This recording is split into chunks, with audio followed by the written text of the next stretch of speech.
Looks like we're getting very close on the shutdown. We'll never agree to give any substantial money or any money to really prisoners, illegals that come into our country. And I think the Democrats understand that. And it looks like we're getting close to the shutdown ending. You'll know very soon.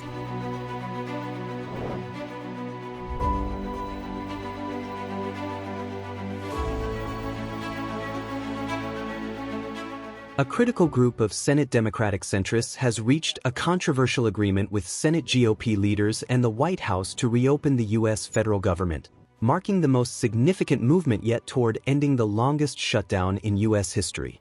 According to CNN, the agreement would reopen the government through a new stopgap funding bill extending operations until January and attach a larger package to fully fund several key federal agencies. The Senate is expected to begin voting on the plan between 8:30 and 9 p.m. Eastern Time Sunday, a GOP aide confirmed. At least 8 Senate Democrats have agreed to support the proposal. The negotiations were brokered Sunday night between Senators Jeanne Shaheen, Angus King, and Maggie Hassan, all former governors, alongside Senate Majority Leader John Thune and officials from the White House.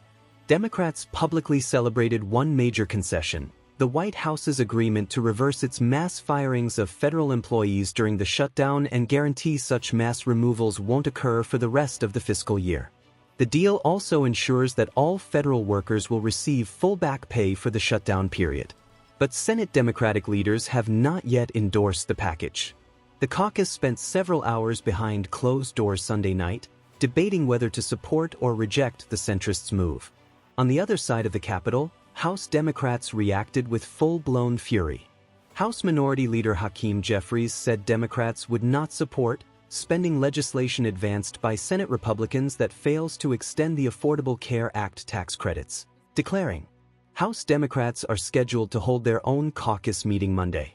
The larger legislative proposal includes 3 full-year appropriations bills covering military construction and veterans affairs, the legislative branch, the Department of Agriculture.